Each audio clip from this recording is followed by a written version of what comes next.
Hi guys, Andrew here for Footloose Football Boots.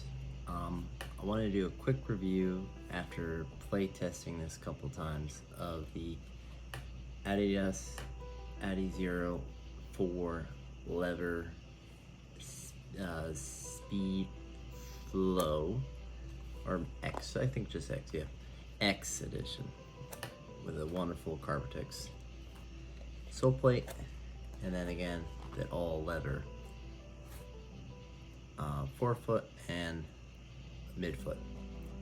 And I wanted to do this video real quick because I was kind of confused when I saw, the images for this boot that, wait, I remember the leather for the Adizero being only on the front of the boot. So here is a Adizero, and here's the Remake one, and the original levers would cut off right about here, so you only got lever in the forefoot.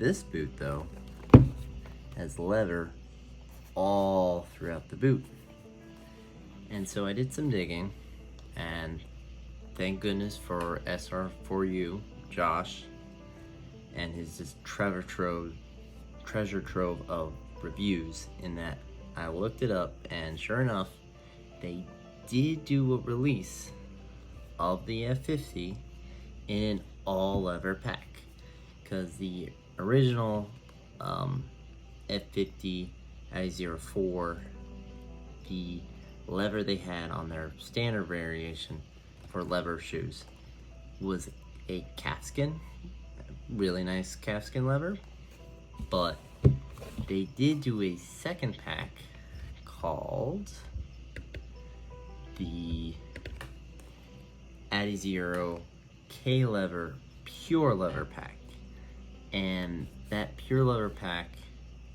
again, you can find the video if you Google SR4U Adizero leather. If you look at that video Josh did, that boot was pure kangaroo leather, right? And it was leather here in the forefoot and the rest of the boot as well. So that explains why when they did the remake of this boot, they made it all leather instead of just cutting it off at the, after the forefoot, after the vamp. So if you were wondering what was going on with that, that's why. Alright, so continuing on with the review, I'm just going to review some of the features that have on this boot, and kind of show you guys how it's been performing since I've actually played in this a couple games, a couple kickabouts. I've definitely got like at least, let's see, so I've gotten about like 3 hours in this boots. So after I've gotten about 3 hours in this boots, I feel like I can tell you how they're gonna wear and tear, and if they're anything you need to be worried about. So let's get into the rest of the review. So I wanted to compare the Adizero 4 leather remakes to the Adizero, and granted this is the 5th generation, so not quite the same, and then the current, well, used to be current X Speedflow. So you can see design wise they're much more modeled by the F50, but because of the sole plate, alright, the sole plate of the X series, it's a little bit wider in the toe box area. See how in the old F50 series that it kind of cut off a little earlier? Here you have a little bit more width in the toe box. Next is the tongue, It has a leather tongue, and as you can see, it's kind of the same design, but again, it has a leather tongue. Then for the heel, they both kind of have the a kind of very soft heel. So, you know, it's taking more after the F series than the X series, where it's, you know, has this kind of flappy tab. Here they have kind of soft parts in the back of the heel. Only difference now, I believe the original F54s had an external heel counter, and the Fit 5s have an internal. That's again just another difference. This one is relying on an external heel counter. Continue with a comparison though. This boot is definitely using the design features of the Adizero 4 with the stripes and the Adidas logo on the back, and again that nice central lacing system. But again, they're gonna take the current sole plate, or formerly current sole plate, of the X series with the Carbitex fiber, the Carbitex carbon fiber insert, and did a pretty good job matching along with this boot. Gives it that speed vibes, while at the same time providing that awesome leather feel. Now, part of the reason why I brought this boot out is I wanted to show you kind of comparison to what it's gonna look like after use. Now, honestly, it's held up. You know, they have that stupid sticker that says, hey, you know, sole plate will wear off, and you know, I've been playing on pretty awful turf pitches. It's been very humid, so the turf pitches have been wet. So you would think that this would really come off. And I'm going to show some images right now compared to when I first got these. They really haven't done that badly. Like, I've been very impressed actually at, you know, like, yeah, you can see that it's starting to lose. It's kind of pearly finish here and the white's coming out. And it's, you know, it's starting to look a little bit more purple than it used to. It used to be more of like a pearl instead of the kind of purple that's kind of showing up. But again, really can't complain when it's a wearable finish that, you know, I've been wearing it on turf especially. And yeah, just wanted to show you that. Next is, how does this boot hold up? I would definitely try to wear this on a firm ground natural pitch. You're already starting to see some sole separation, and this is only after a few games on the top of the boat, especially the way I play where I drag my feet a lot. So if you're anything like me and you drag your feet, just be aware, especially with this type of boot where you're always being pushed on your toes because of that raised forefoot. You know, gonna drag your feet a lot. And again, it's not like detrimental, but you can definitely see where those turf pellets will get into the boot. I'll probably try to do a little bit of shoe glue to kind of just keep that down. But yeah, just be aware that durability, especially on a turf pitch, really not the best. But again, I really can't complain about the sole plate because they do tell you, oh, wearable finish, but it's really not that bad. So, alright, tech specs of this boot. So they say, they don't actually specify if it's kangaroo leather, but it's definitely kangaroo leather. They just say a soft leather forefoot and then a leather vamp. And I was really surprised again that this wasn't a synthetic or even a synthetic leather, But no, they're just like the original Adizero F50 K-lever pure leather pack. They went with a full leather boot.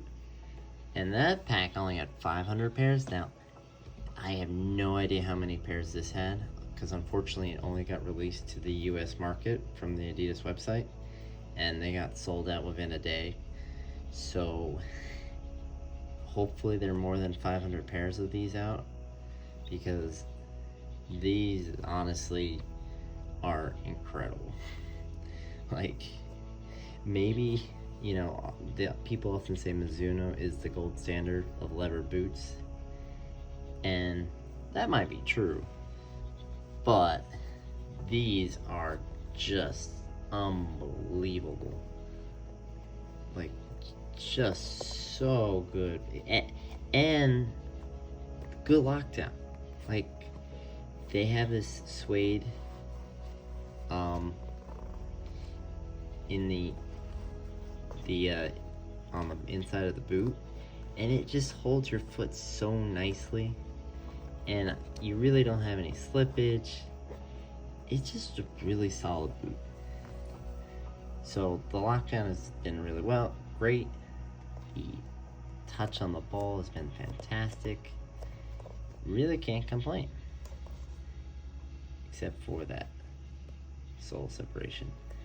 And one more thing.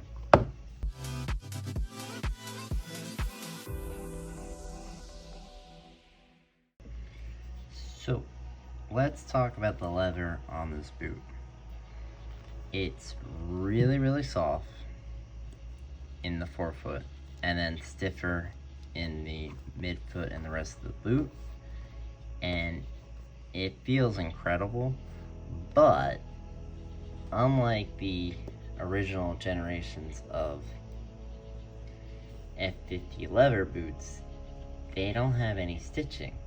Like, the only stitching is here from the transition point of the stiffer leather to the softer leather. And they've done a little bit of texturing. I think you can just see a little bit right there. So it's a little bit of texturing on the boot. Maybe at this boot, yeah, you can see it. All right, so see it on this boot with the turf kind of. And don't worry about the dye, you can always use a magic eraser to get that off. But you see those lines right there? They're the texturing they've used to kind of help give the ball a little bit of grip. And granted, I played on the worst conditions possible. It had just rained, it was on a turf field, and it was 85 and humid as all heck. So you didn't get the benefit of the water slowing down the ball on the turf. So the ball was still zipping, but you still got that bit of moisture on your feet, on yourself, to be honest. It was that hot, and then especially on the ball. So I did have a bit of trouble when it was that hot of the ball kind of slipping away. I think it'd be fine in other conditions. Just be aware there's not much of a grip control on this boot. It does kind of remind me though of what they used to use as their new texturing for the Copa 20 Plus variation, when they said, oh, this is the new one versus the 19, and it has a bit of texturing, and then they dropped it halfway through. But the point is it does kind of remind me of that same technology. But again, it probably helps, but it doesn't do that much. And if you're wondering, oh, what's this pattern on the boot? That's just the battle print that they're throwing an homage to the battle pack from the 2014 World Cup. They did produce this boot with the sole plate, but with the original, again, not the 5, but the 4 generation upper earlier this year. and it was pretty cool. You know, some other reviewers have gotten their hands on it, so try to look for reviews on that. But again, that's where that pattern comes from. And then the perforations on the stiffer lever, that's just kind of like an homage to design. They're not really that significant. If you see, they're just kind of like tapped into. They don't really serve much purpose other than to throw back to the homage of design elements of the original F50, because again, you have the F50 tongue, except it's leather, the stripes like the original F54 Adizero, and then the perforations that they had for the leather variation. But again, instead of that calfskin that you got, they are actually using the pure leather variation. And again, this is a different, I've never had the pure leather in hand, so I can't say, oh, it feels any different or worse. But instead of using a synthetic, they said, you know what, we're going to do the full leather. So that's kind of where the elements of design are. And again, performance-wise, super job. Like the sole plate, oh, fantastic. You know, I've always saw this as a FG boot, so I never actually took this on turf. As you see, this got dirt on it. And, you know, I will say, because of the boot's design to always keep you on your toes, as long as you kind of stay away from these 6 studs, you know, especially these 2 right here, if you just kind of stay on your toes and only on the front 5 studs, they kind of don't dig as much as I thought they would. Now they're still aggressive, but because it has a flat edge here, instead of like digging in, it kind of just stops on the turf. But again, you need to be careful of these 6 studs back here. But if you're always on your toes, then you can probably get away with wearing this on artificial grass. I don't recommend it, but you know, kind of really want to see how these boots perform, so that's why I took it out onto the pitch. And I'm not gonna lie, this is definitely the boot of the year, because that leather is just, oh, it's butter. It's butter, it's butter, it's butter. It's butter, it's soft. And it's funny, usually I actually like a boot that's a little bit more padded and has a bit more stitching so that the boot kind of breathes. This is just unbelievable. Now, I will say, while I was playing, I did get a little bit of, like a little bit tightness in my right foot, and they do fit true to size. So felt a little tight there, but nothing significant. Just thought I'd mention that in case you have abnormally large big toes or anything like that. I did have a little bit of pinching there, but you know, in terms of fit, this boot right out of the box, you're good to go. You can play this right into a match. And you know, after 3 hours, I was really kind of worried that it would stretch, and it hasn't. It just is molded to the foot shape of my foot. So it's done a really good job of just keeping the characteristics of the speed boot with the Carbotex carbon sole plate, and yet that unbelievable comfort of leather. If they produced this boot to the mass market, I mean, like, I know leather is out of vogue, but my God, it would be hard pressed not to be the best boot of the year. Because you get that comfort, that sharp touch, and again, that super awesome aggressive sole plate. So, those are my thoughts on the F50 Adizero 4 leather remakes, and again, they are phenomenal boots. I really want Adidas to release this worldwide. It is criminal that this only gets released in the US. But those are my thoughts, and let me know in the comments what you think about these boots.